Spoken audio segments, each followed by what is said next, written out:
Okay, first things first, here's the recipe that I use. It's from Nanny. Well, it's in a church cookbook. It's don't mix the goo too long. I'll tell you about that when I get there.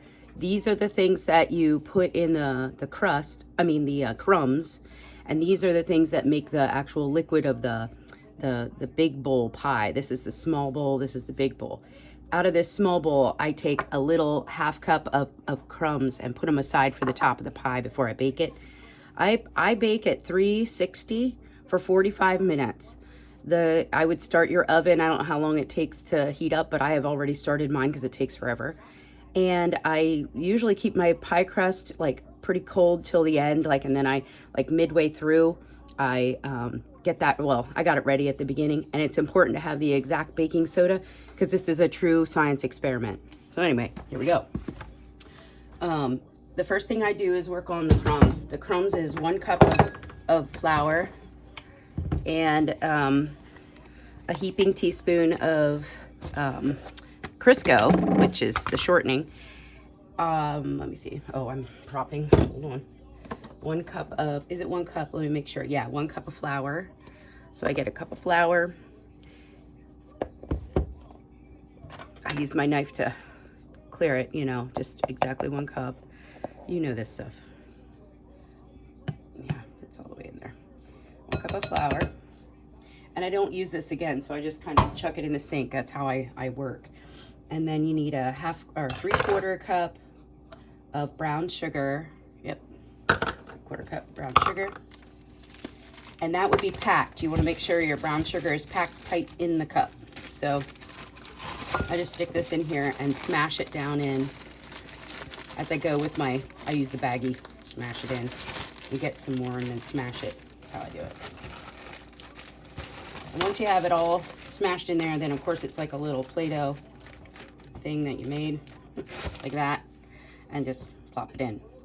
And then you're done with this. So I throw that in the sink, get that out of the way. Last thing that you need in here is that heaping teaspoon, or tablespoon, it is a tablespoon, sorry, I should say it right. This big one of Crisco. So when I do this, it's all just a guesstimate. So I just stick it in there and scoop it up.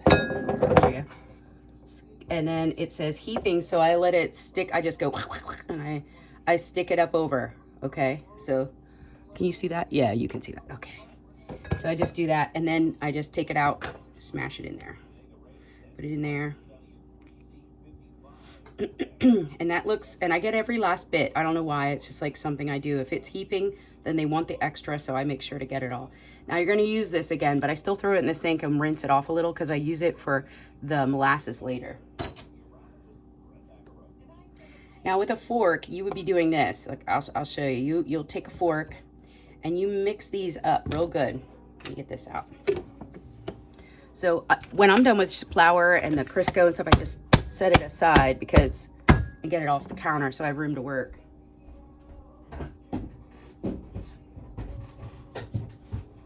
There. Okay. So when you do this with a fork, you take your fork and you just break up that, you see this? Yep. Break up the brown sugar, and then smash in a little of the Crisco, and you just keep smashing that around because you want that all mixed. Okay, really good. Now, I use this fork for also blending the egg. So that's why I always have a fork, I always have a knife and a spatula, to scrape things and all, but this is not good enough. So when you see it like this isn't good enough. You have to mash up all those little hunks with your fork.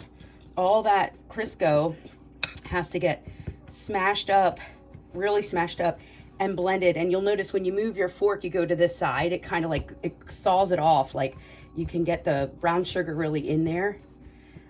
That's why I really like this tool, but I know you don't have one, but the fork works. You just got to this is not good enough. So it should look like this. Here, I'll use this tool because this is the tool I really like.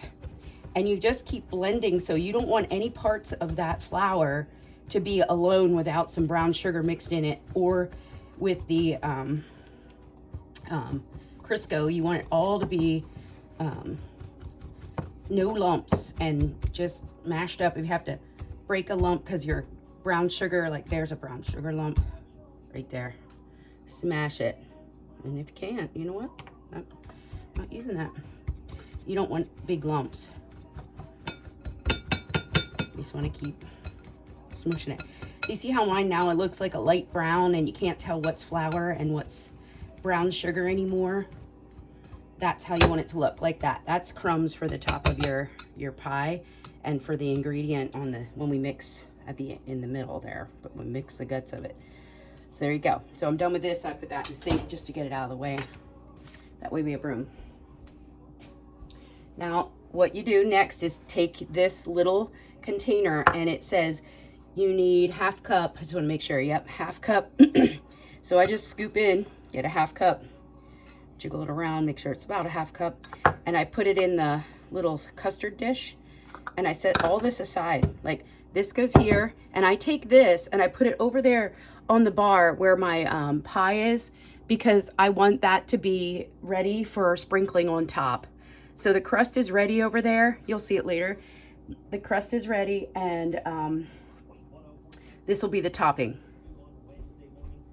So I put that over there. Now we do the other part. So here, we start with the syrup. I always do the syrup first. And you need, we need 1 whole cup of king syrup. So this is the messy part. There we go. And I'm about out, so I have another one ready.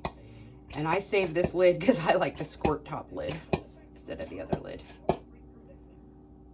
So I'll get the other one. This is always the messy part. Maybe I'll get the other one.